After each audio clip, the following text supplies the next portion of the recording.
नमस्कार, जेके प्राइम में आपका स्वागत है। मैं हूं विनोद कुमार। दर्शकों, इन दिनों जम्मू कश्मीर यूटी में गृह मंत्री अमित शाह के दौरे को लेकर के भाजपा सरकार और सरकारी अमला पूरी तरह से सक्रिय है। सरकारी अमला क्योंकि सरकारी दौरा है इसलिए, और भारतीय जनता पार्टी का इसलिए क्योंकि केंद्र में बीजेपी की अगुवाई वाली एनडीए सरकार है और एनडीए सरकार के गृह मंत्री हैं अमित शाह। और अमित शाह के इस दौरे को लेकर के बहुत ही तैयारियां की जा रही हैं। 24 को सुबह 11 बजे उनका प्रस्तावित आना है और इस रैली के दौरान कोई बड़ी घोषणा भी वो कर सकते हैं। इसको लेकर के भी सभी सारी अटकलें लगाई जा रही हैं। ये भी कहा जा रहा है कि उनके इस दौरे के दौरान कुछ बड़े नेता भी भाजपा का दामन थाम सकते हैं। लेकिन आज पीएमओ में राज्य मंत्री डॉक्टर जितेंद्र सिंह राघवलंगर, जो डिविजनल कमिश्नर्स हैं, वहाँ के जो डीसी हैं अंशुल गर्ग, वो भी मौजूद थे और भाजपा के कई बड़े नेता मौजूद थे। उन्होंने जाकर के पूरी व्यवस्थाओं का जायजा लिया। व्यवस्थाओं का जायजा लेने के साथ साथ वहाँ क्या क्या बंदोबस्त किए गए, सुरक्षा के बंदोबस्त क्या है, इसका भी विस्तार से जानकारी ली गई।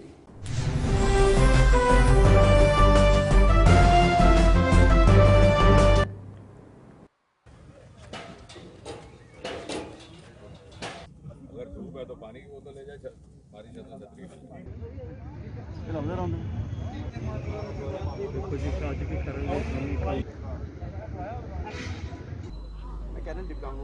कवरेज करनी है।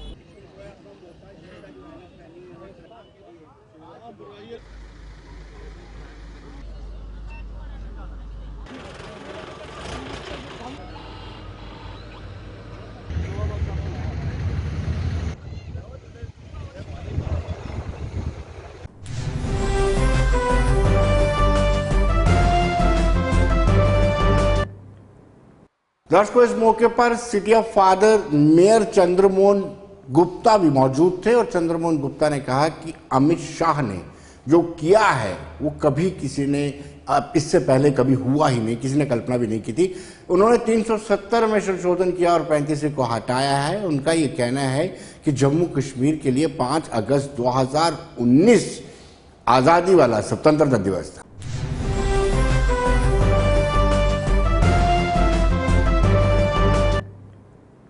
खुशी की बात है कि हमारे आदरणीय अमित शाह जी, जो हमारे केंद्रीय होम मिनिस्टर हैं, पहली बार जम्मू कश्मीर में 370 और 35 हटने के बाद वो पहली बार जम्मू कश्मीर का दौरा कर रहे हैं। 23 तारीख को वो कश्मीर में होंगे वैली में और 24 को यहाँ आएंगे और बहुत बड़ी एक रैली का आयोजन है। और हमारी तरफ से भी लोगों को घर घर तक मैसेज अब दिया जा रहा है ताकि आएँ, उनके दर्शन करें। जो काम को भी हमने सोचा नहीं था, किसी ने नहीं सोचा था राम मंदिर कब बनेगा, जब बनेगा नहीं बनेगा, जम्मू कश्मीर से दफा 370 हटेगी नहीं हटेगी। ऐसे ऐसे काम करके आदरणीय प्रधानमंत्री जी ने और अमित शाह जी ने और इनकी पूरी टीम ने करके दिखाए हैं। मैं आपके माध्यम से यही अपील करता हूं जम्मू की जनता से, एक बार आएँ, अमित शाह जी के दर्शन करने साक्षात भगवान के दर्शन करने के बराबर है। जिस व्यक्ति ने ऐसा काम किया, जिसको हमारे पूर्वज कई सालों से 72 सालों से इसी चीज़ के पीछे पड़े थे, 2 निशान 2 संविधान और ये 2 निशान के लिए, तो आज वो हटे हैं।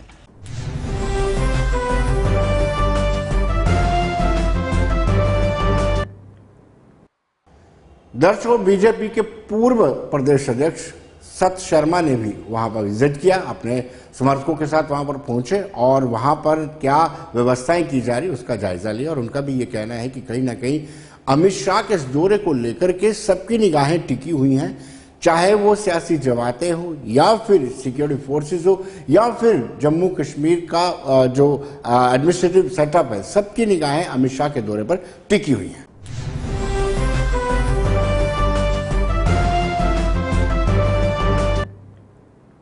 आज वार्ड नंबर 14 में 4th ब्रिज के साथ पार्टी के सभी प्रमुख कार्यकर्ताओं के साथ मैं यहाँ पर उस ग्राउंड में खड़ा हूँ जहाँ पर ऑनरेबल होम मिनिस्टर साहब 2 दिन के बाद परसों सुबह आम जनता को, पार्टी के कार्यकर्ताओं को संबोधित करेंगे। 370 टूटने के बाद, 35 से टूटने के बाद आम जनता को उनका, क्योंकि पिछली बार जब सरकार से हम लोग अलग हुए थे तब वो राष्ट्रीय अध्यक्ष होने के नाते परेड ग्राउंड में उनका भव्य कार्यक्रम हुआ था, बताया गया था कि क्यों हमने सरकार छोड़ी।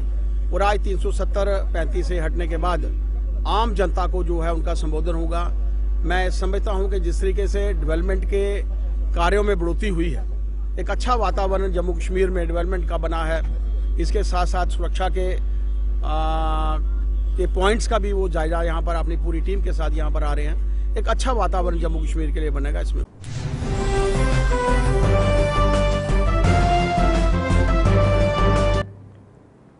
दर्शकों, इस मौके पर युद्धवीर सेठी भी मौजूद थे। युद्धवीर सेठी भी उस स्थल पर थे, यहाँ पर रैली होनी है। आपको बताते चले कि 24 को 11 बजे जो तीसरा पुल है भगवती नगर के पास, जो पुल बना हुआ चौथा पुल उसको बोलते हैं, उसके पास एक मैदान है। उस मैदान में जेडीए मैदान इसको बोला जाता है। उस मैदान में अमित शाह जनता को संबोधित करेंगे और इस संबोधन के दौरान एक लक्ष्य रखा गया है कि इस रैली में कम से कम 1 लाख के करीब जो भाजपा के कार्यकर्ता है, कैडर है, वो पहुंचेंगे। 1 लाख का लक्ष्य रखा गया है। आइए देखते हैं युद्धवीर सेठी का क्या कहना है।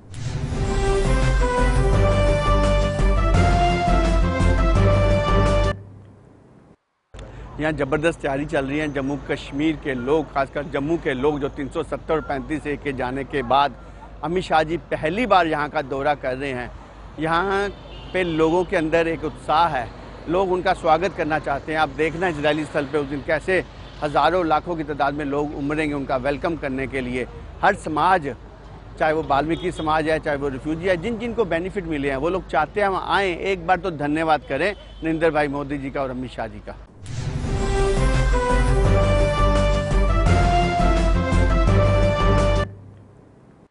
चौधरी श्यामलाल की अगुवाई में आरएसपुरा में मीटिंग की गई। फॉर्मर मिनिस्टर हैं और उनकी अगुवाई में मीटिंग की गई और मीटिंग में इसी पर चर्चा की गई कि कैसे रैली को सफल बनाया जाए और ज्यादा से ज्यादा कार्यकर्ताओं को रैली स्थल पर कैसे ले जाया जाए।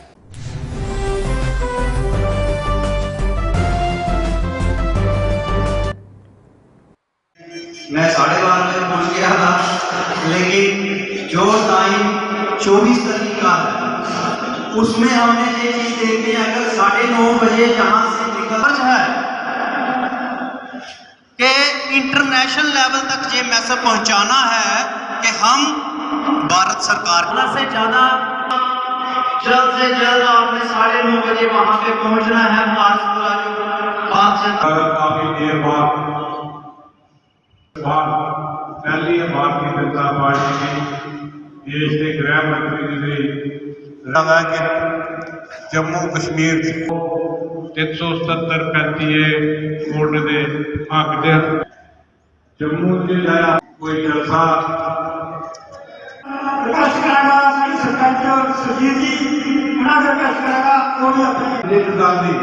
अपनी मीटर रखनी है, जेलगढ़ मीटर रखनी है, मेरी मीटर रखनी है, पार्टी की मीटर रखनी है। कोई भी गड्डी खाली ना आए, नहीं आए तो फिर ठीक होता है। गड्डी खाली आए इधर नजर आता है बाकी जी गड्डी गई लोग नहीं आए उस जगह के लोग नहीं है। इस चीज की अपने ध्यान रखना है। और आज भी इस मीटिंग का मकसद है तो रैली का मकसद है और उस बारे में सारे ने सुन लिया और इससे बारे सारे बारी उठ के अपने अपने नाम लगा के उस बाद मीटिंग समाप्त की है।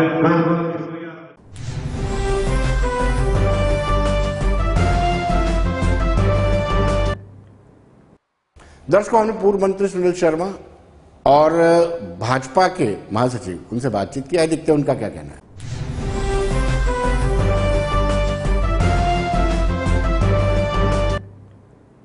दर्शकों, आज के हमारे खास मेहमान है सुनील शर्मा, जो भारतीय जनता पार्टी के फायर ब्रांड नेता है, फॉर्मर मिनिस्टर भी रह चुके हैं और जनरल सेक्रेटरी है। कश्मीर को इस पर ध्यान से देख रहे हैं। सुनील जी, आपका स्वागत है।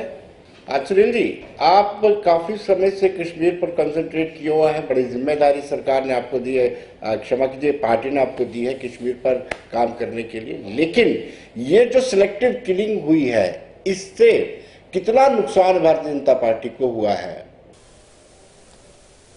देखिए विनोद जी, जो अभी हाल में यहाँ पे जी सिलेक्टिव किलिंग्स हुई है, मुझे लगता है न सिर्फ भारतीय जनता पार्टी को, ये एक मानवता को नुकसान हुआ है। जी, बड़ी बदकिस्मती है जो लोग इसको जहाद का नाम देते हैं, कितनी नीच हरकत, कितनी गिरी हुई हरकत करते हैं।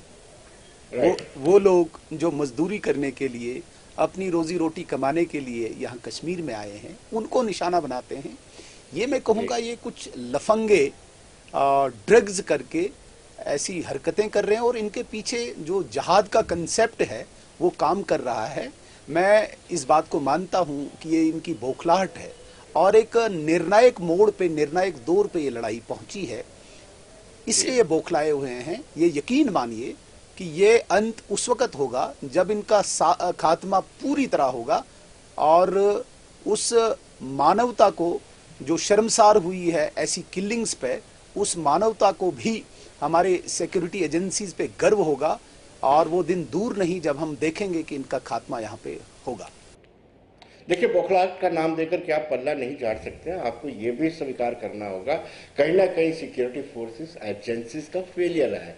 उन्होंने शायद नहीं सोचा होगा ऐसे सिलेक्टिव किलिंग होगी और पॉइंट ब्लैंक से उनको मारा जाएगा। विनोद जी, हमें समझना होगा ये लड़ाई केवल यहाँ पे 10-20 या 200-250 आतंकवादियों से नहीं है। ये लड़ाई कंट्री के साथ चल रही है और जिस कंट्री को बहुत सारी और कंट्रीज की भी सपोर्ट है, एक कोल्ड वार चल रहा है और बड़ी स्ट्रेटजिकली ये चीजें कर रहे हैं। आपने देखा होगा जिस प्रकार से हमारी सिक्योरिटी एजेंसीज ने इनको चुन चुन के मौत के घाट उतारा, इनको बिल्कुल इलिमिनेट किया है। इसके साथ साथ यहाँ पे जितने भी सेपरेटिस्ट लीडर थे, अलगाववाद की भाषा बोलते थे, वो जेलों में बंद है और जो भी इस देश को आंखें दिखा रहे थे, मुल्क के साथ लड़ने की मतलब वो हिम्मत जता रहे थे, वो आज जेलों में बंद हैं। तो कहीं न कहीं एक कंप्रीहेंसिव एक लड़ाई चल रही है। इसे हम सिक्योरिटी का फेलियर तो नहीं मानेंगे, लेकिन जिस प्रकार से उस कंट्री के साथ हमारा जो एक कोल्ड वार चल रहा है, उसके यहाँ पे कुछ स्पॉन्सर्ड लोग जो हैं वो ऐसे ही सॉफ्ट टारगेट्स ढूंढ के मतलब एक हड़कंप मचाना चाहते हैं, अराजकता पैदा करना चाहते हैं। मुझे लगता है कि ये स्टेप्स उठा के सिक्योरिटी और ज़्यादा अलर्ट हुई है और जिस प्रकार से इनके सारे मेंटर्स बैठे हुए हैं यहाँ पे, इनके सारे सरगना बैठे हुए हैं, उन पे शिकंजा कसा जा रहा है। एक बात को तो बिल्कुल आपको समर्थन करना चाहिए कि ऐसे इंसिडेंट्स के बाद जिस प्रकार से सिक्योरिटी फोर्सेस और एग्रेसिवली ग्राउंड पे काम कर रही है, मुझे लगता है कि बहुत जल्दी इसका खात्मा होगा।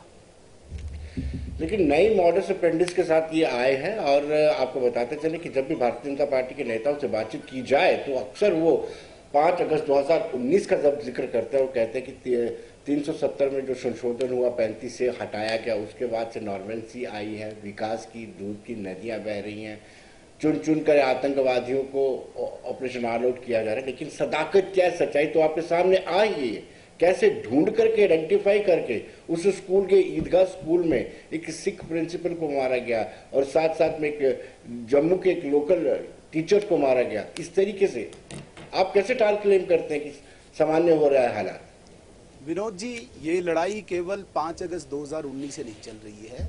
इस लड़ाई को 1989 से आप देखिए, जब यहाँ पे नरसंहार हुआ, जब यहाँ पे कश्मीरी पंडितों को यहाँ से पलायन करने पे मजबूर हुआ, जब यहाँ पे ओपनली सड़कों में हथियार बंद टेररिस्ट आतंकवादी हमारे देश के खिलाफ एक जहाद के नाम पे लड़ाई के लिए उतरे थे, ये लड़ाई तब से शुरू हुई है। और जितनी भी सरकारें केंद्र में रही है, उनकी कोई स्ट्रांग पॉलिसी न होने के कारण ये लड़ाई आज 31-32 साल तक की इस अरसे तक चलती रही है। लेकिन इस बात को आपको स्वीकार करना होगा, जो आप बात कह रहे हैं कि भारतीय जनता पार्टी के नेता 5 अगस्त एब्रोगेशन के बाद की बात कर रहे हैं, इस बात को आपको स्वीकार करना होगा कि एब्रोगेशन 370 एक बहुत बड़ा हैमर है, एक बहुत बड़ा स्ट्रोक है इस आतंकवाद को, 31 साल के आतंकवाद को। देखिए, आतंकवाद जो है ये एक मानसिकता है, ये एक दिशा तय करता है, लोगों के अंदर, यूथ्स के अंदर गुमराह किया जाता है और 370 एक बहुत बड़ा हथियार था उन लोगों को गुमराह करने का। जब भारतीय जनता पार्टी की केंद्र की सरकार ने इसको एक स्ट्रोक से खत्म किया, ये भी एक बहुत बड़ा प्रहार है इस 31-32 साल के आतंकवाद को। और उसके अलावा मैं आपको बताऊंगा कि व्यापक तौर पे जिसको मैं कंप्रीहेंसिव लड़ाई कहता हूं, जो यहाँ पे लड़ी जा रही है, चाहे भ्रष्टाचार है, चाहे अलगाववाद है, चाहे आतंकवाद है, इसको कंप्रीहेंसिवली लड़ा जा रहा है। तो इसको ये हमें मानना चाहिए कि कहीं न कहीं भारतीय जनता पार्टी की नीति बिल्कुल क्लियर है। सुनील जी, अभी भी लोग एलिगेशन लगाते हैं, आरोप लगाते हैं कि भारतीय जनता पार्टी ने भी बाकी सियासी जमातों की तरह से कश्मीर को प्रयोगशाला बना के रखा हुआ है और इसका प्रयोग देश के बाकी राज्यों में किया जाता है जहां जहां पर चुनाव आते हैं वहां पर। क्या वाकई में ऐसा है? कितना आरोप ये सही है? सदाकत कितनी है इसमें? विनोद जी, एक बात मैं स्पष्ट करना चाहूंगा, जिस कश्मीर को आज तक प्रयोगशाला बनाया गया था, ये भारतीय जनता पार्टी की जो सरकार है और विशेषकर हमारा जो नेतृत्व है इस भारत का, आदरणीय प्रधानमंत्री जी और श्रीमान अमित शाह जी, ये आखिरी प्रयोग होगा। इसके बाद मुझे नहीं लगता कि कोई भी यहाँ पे साइंटिस्ट प्रयोग करने आएगा, क्योंकि ऐसे साइंटिस्ट हमारे बैठे हुए हैं जो एक लास्ट एक्सपेरिमेंट हो रहा है, इसीलिए ये सारी चीजें आ रही है। मैं कहता हूं कि जब एक छोटी मोटी सड़क होती है, मैंने कहा आपके मुताबिक ये जो सर्जरी है, जो ऑपरेशन किया गया है, इसको हम कहेंगे बीमार है कश्मीर, जम्मू कश्मीर, इसकी जो सर्जरी की गई है आपके मुताबिक वो सक्सेसफुल है? मुझे लगता है कि ये आखिरी सर्जरी होगी, इसके बाद सर्जरी की आवश्यकता नहीं होगी। और बहुत सारा आपने देखा होगा कि जम्मू कश्मीर ठीक भी हुआ है, जिस आईसीयू में था, जिस भी ये सर्जरी के टेबल पे था, ये आखिरी सर्जरी हो रही है जम्मू कश्मीर की। और ऐसे डॉक्टर दोबारा मिलेंगे भी नहीं जो डॉक्टर से इसका इलाज कर रहे हैं। और वो आपको दिख भी रहा होगा, बहुत सारे जगहों पे दिख रहा होगा, जहां पे आपको यासीन मलिक जैसा, जहां पे आपको बिट्टा कराटे जैसा, जहां पे आपको जहूर वटाली जैसा, जो देश के दुश्मन थे खुलेआम, उनको कांग्रेस सरकार उनको सिक्योरिटी और गाड़ियां देके यहां से चला रही थी, आज वो कहीं न कहीं जेलों के अंदर बैठे हैं। और जो आतंकवादी, आपने देखा होगा पीछे कुछ जब आतंकवादी का ये जनाजा निकालते थे, कितना ग्लैमरस बनाते थे उनको, हजारों की तादाद में वहां पे आतंकवादी बंदूक लेके आगे आगे नारे देते थे और हजारों की तादाद में नौजवान उनके पीछे पीछे चलते थे। आज मैं सिर्फ एक पॉइंट को नहीं बोलता, मैं इसके अलावा भी बहुत सारा आपके सामने विस्तार से वो चर्चा कर सकता हूं, लेकिन आज जो लोग जेलों में हैं उनको आज पता चल रहा है कि देश के साथ लड़ाई करना कितना सख्त काम होता है। और यदि कोई सही सरकार आए और जो कानून, रूल ऑफ लॉ इंप्लीमेंट करना चाहे, तो ऐसे लोगों की जगह या तो कब्रिस्तान में होती है या तो जेलों में होती है। और जो लोग, सुनील जी, ढिंढोरा पीटना, पीठ थपथपाना, क्या ये जरूरी था? ये अधिसूचना जारी करना कि हम कश्मीरी पंडित विस्थापितों की जो अवैध कब्जे वाली जमीन है वो छुड़ा दें, क्या इससे नहीं लगता है कि कहीं ना कहीं वो लोग इंस्टिगेट होते हैं, प्रेरित होते हैं, फिर उन ताकतों को भी मौका मिल जाए? जी, सच्चाई स्वीकार करने में देखिए, कब तक हम छुप छुप के किससे डरना है? जो सच्चाई वो सच्चाई है। मेरी जमीन है, मेरी जम्मू में जमीन है, किसी ने हड़प ली है, अगर सरकार ये फैसला करती है कि भाई इस विक्टिम को जमीन वापस दी जाए, तो इसमें डर किस बात का? क्या आज सरकार जो यहाँ पे बैठी है या जो भी एडमिनिस्ट्रेशन बैठी है, वो कोई सही फैसला ले तो उससे डरे वो कि वहां पे पार कोई बैठे हुए हैं, वो कोई कॉन्स्पायरेसी इसके तहत शुरू करेंगे? ऐसी चीजों से मुझे लगता है कि हटके हमें काम करना होगा, बिल्कुल क्लियर विजन से, क्लैरिटी से, साफ सफाई से हमें काम करना होगा। जो सच्चाई वो सच्चाई है। यदि कश्मीरी पंडितों की जमीन यहाँ पे हड़पी गई है और उन्हें वापस दिलानी हो, तो उसके लिए डर किस बात का? मुझे लगता है कि पीठ थपथपाने की इसमें बात नहीं, वो स्पष्टता से लोगों के सामने आनी चाहिए कि भाई सरकार इसको कतई बर्दाश्त नहीं करेगी। मैं कहता हूं कि यहाँ पे बैठे जो कश्मीरी लोग भी हैं, अगर उनकी भी किसी ने जमीन हड़पी है तो उस पर भी वो रिट्रीव करने के लिए सरकार को स्टेप उठाना चाहिए। हाँ, उस पर भी हमें कोई डिंडोरा पीटने की कोई आवश्यकता नहीं है। लेकिन दूसरी बात, जहां पर कश्मीरी पंडित जिनको यहाँ पे नरसंहार करके कश्मीर से निकाला गया, एक जेनोसाइड हुआ था, यहाँ से निकाला गया था, और आज उनकी जमीन, उनकी प्रॉपर्टी अगर वापस दी जाए, तो इसमें मुझे नहीं लगता कि किसी को घबराने की कोई आवश्यकता है। कोई चिल्लाए, कोई कुछ करे, बौखलाए, उसमें डरने की कोई बात नहीं होनी चाहिए। लेकिन आप देखिए ना, जिस तरीके से आप आंकड़े बता रहे हैं हमें, जो लोकसभा में या राज्यसभा में पेश किए गए, अभी तक सिर्फ 2 परिवारों को ही जमीन वापस मिल पाई है। 2 साल बीत चुका है इस ऑपरेशन को, जिसको आप सक्सेसफुल मानते हैं। देखिए, अभी जो ऑर्डर पिछले महीने निकला हुआ है, जिसमें टाइम फिक्स किया गया है, टाइम लिमिट बाउंड किया गया है, हर मजिस्ट्रेट को, तहसीलदार से लेके डिप्टी कमिश्नर, डिवीजन कमिश्नर तक वहाँ पे एप्लीकेशंस गई हुई हैं। बहुत सारे लोग हमारे संपर्क में भी है और मुझे लगता है कि वो जो 2 परिवारों को अभी तक ज़मीन रिट्रीव हुई है, बहुत सारे लोगों को उसके अलावा भी इस वक्त प्रोसेस में है। आने वाले दिनों में जो लोग इसको फॉलो अप कर रहे हैं तो बहुत जल्दी उनको ज़मीन उनकी वापस मिलेगी। और जब एक कानून बना है, उस कानून के तहत कोई भी लाभ उठा सकता है, उस कानून का कोई भी मतलब उसका फ़ायदा कभी भी उठा सकता है। ये कानून बना हुआ है, इसे मैं एग्जैक्ट नहीं कहूँगा कि ये कानून सिर्फ 10 दिन के लिए बना है, 10 दिन में सब लोगों को ज़मीन वापस मिलेगी।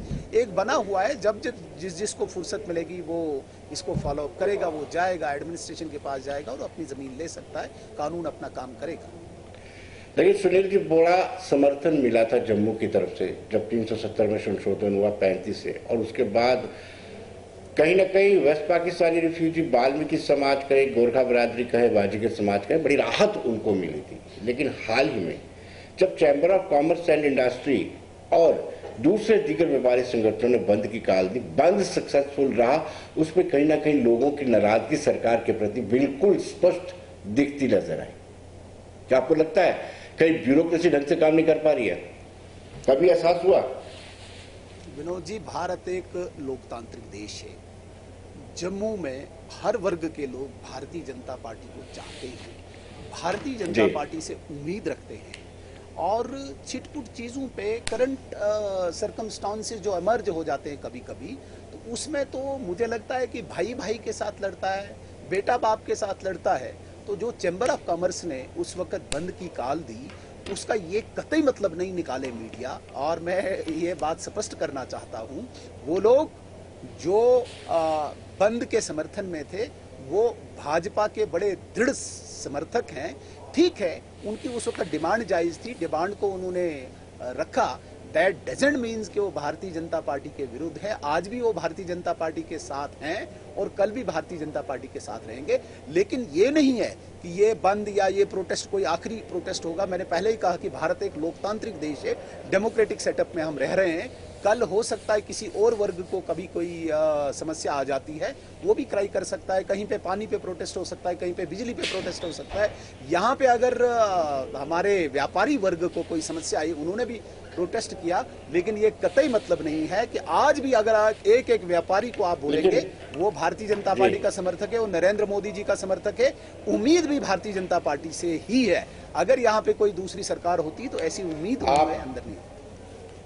ऐसा लगता था कि भारतीय जनता पार्टी मुगालते में है कि भारतीय जनता पार्टी ही बंद की काल देगी और तभी बंद होगा, लेकिन ये भी आपकी जो पर्दा था वो उठ गया है। आप मुझे लगता है कि आप अपने मन को तसल्ली दे रहे हैं ऐसी बातों से। ये बात आपको स्वीकार करनी होगी विनोद जी कि मैं दोबारा से कहूंगा कि इसमें पर्दा उठने या पर्दा रहने की कोई बात नहीं है। भारतीय जनता पार्टी जब अपोजिशन में थी तो भारतीय जनता पार्टी उन लोगों का कोई भी जो प्रॉब्लम होती है, कोई समस्या होती है, उसको सड़कों पे या जिस भी फोरम पे हमें उठाना होता है हम उठाते हैं। आज लेकिन उसके बाद कोर ग्रुप की मीटिंग बुलाई गई थी। जब बंद सक्सेसफुल हो गया था फिर आनंद फानंद में कोर ग्रुप की मीटिंग भी बुलाई गई थी कि हुआ कैसे? देखिए, भारतीय जनता पार्टी की कोर ग्रुप की मीटिंग रूटीन में होती है और जो करंट इश्यूज होते हैं उनको डिस्कस किया जाता है। कोई स्पेशली किसी पर्टिकुलर चीज के लिए भी कोर ग्रुप की मीटिंग नहीं बुलाई जाती है। हाँ, रूटीन में होती है या कोई बर्निंग इश्यू होता है उस वक्त भी बुलाई जाती है। यदि भारतीय जनता पार्टी की कोर ग्रुप में व्यापारी वर्ग की डिस्कशन होती है तो हमें गर्व होता है कि भारतीय जनता पार्टी की कोर टीम में भी ऐसी चीज़ें डिस्कस होती है जो लोगों से टच्ड होती है, जो जुड़ी होती है, उससे जुड़े होती है। मैं आपको एक बात दोबारा से विनोद जी कहूँगा, भारतीय जनता पार्टी जो केंद्र में है और अप्रत्यक्ष रूप से जिस प्रकार से जम्मू कश्मीर में एलजी की एडमिनिस्ट्रेशन है और उसको सेंटर यहाँ से पे मॉनिटर कर रहा है, देख रहा है, लोगों को बहुत उम्मीदें हैं। 70 साल से प्रॉब्लम्स एक्युमुलेट हुई है। पूरे 70 वर्ष से लोगों ने भ्रष्टाचार किया, लोगों ने तुष्टीकरण किया, लोगों ने असुरक्षा का माहौल पैदा किया। ये सारी समस्याएं जो हैं ये एक्युमुलेट हुई है, एक एक करके खत्म हो रही है। काफी लोगों को थोड़ा सा जब ये लगता है कि नहीं मेरी प्रॉब्लम अभी नहीं खत्म हुई तो वो थोड़ा सा क्राई करते हैं। उसका भारतीय जनता पार्टी कतई ये नहीं समझती है कि ये भारतीय जनता पार्टी के विरुद्ध है। मैं एक बात यहाँ पे आपको जरूर जोड़ना चाहूंगा।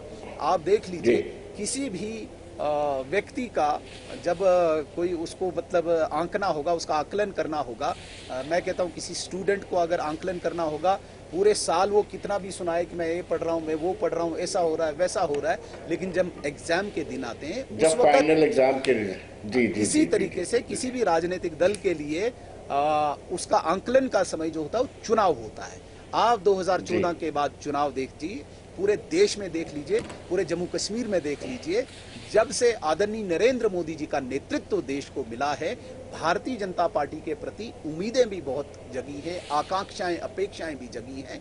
कहीं न कहीं अपेक्षाओं आकांक्षाओं को लेके दो बातें कोई व्यक्ति कह सकता है, लेकिन जब एग्जाम की भारतीय जनता पार्टी की बारी आती है उस वक्त भारतीय जनता पार्टी ही अव्वल नंबर पे आती है। इस बात को आपको स्वीकार करना होगा। वो भारतीय जनता पार्टी आप कारपोरेट ऑफिस की तरह चलती है, साम दाम दंड भेद सब इस्तेमाल कर लेते हैं, लेकिन आज डॉक्टर फारूक अब्दुल्ला जम्मू पहुंचे और उन्होंने कहा कि ये जो मंत्री लोग आ रहे हैं, 70 मंत्री यूनियन मिनिस्टर जो आ रहे हैं, वो ज्यादा पहलगाम गुलमर्ग के पास ही क्यों जाते हैं, वो मौज मस्ती करने आते हैं। सीधा सीधा इल्जाम उन्होंने लगाया, आते हैं पार्टी करते हैं, पिकनिक स्पॉट पे जाते हैं और कुछ नहीं कर रहे हैं। 70 सालों के इतिहास में, भारत के इतिहास में और खासकर जम्मू कश्मीर के इतिहास में पहली बार ऐसा हो रहा है कि एक मिनिस्टर, यूनियन मिनिस्टर 2-2 दिन 3-3 दिन इंटीरियर जाके गांव जाके लोगों की समस्याएं सुनते हैं और बहुत सारी चीजों का रिड्रेसल भी वहां पे होता है। फारूक अब्दुल्ला साहब, मुझे नहीं लगता है कि उनको पहलगाम और गुलमर्ग ही नजर क्यों आता है, क्योंकि उन्होंने पूरी उम्र जो है, पूरी सरकार जो है वहीं पे खपाई है।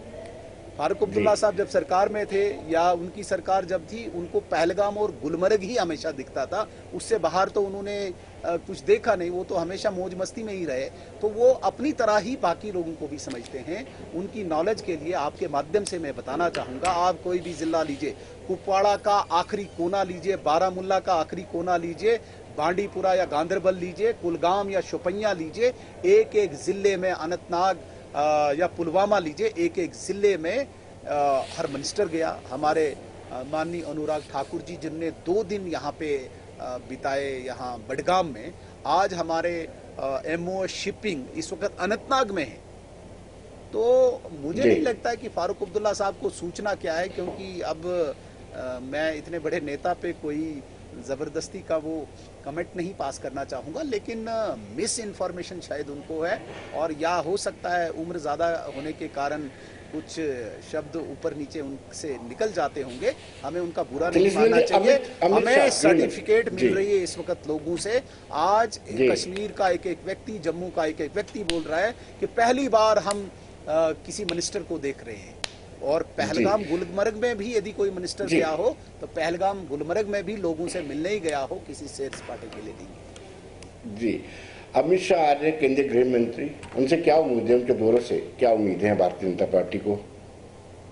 देखिए, माननीय गृह मंत्री जी का जो 2-3 दिन का दौरा है, लोगों को बहुत सारी उम्मीदें हैं।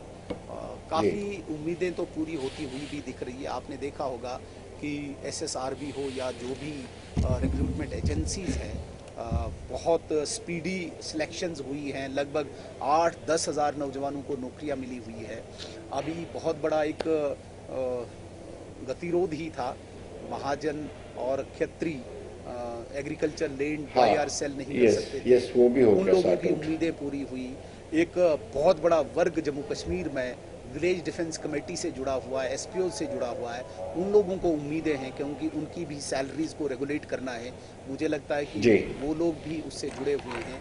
इसके अलावा बाकी जो पहाड़ी है, गुज्जर है, अन्य वर्ग के लोग हैं, उनकी अपनी अपेक्षाएं हैं और कहीं न कहीं ये पूरी होती हुई रोज़ दिख रही हैं। आने वाले दिनों में जब हमारे गृह मंत्री जी जम्मू कश्मीर में होंगे, मुझे लगता है कि जो जो समस्याएं लोगों की हैं, लोग उनसे मिल भी रहे हैं, उनको बताएंगे भी और वो समस्याएं हल भी होंगी। इसमें हमें कोई दो राय नहीं है। सुनील जी, समय का अभाव है, बहुत बहुत शुक्रिया आपका, धन्यवाद हमारे साथ जुड़े, थैंक यू वेरी मच।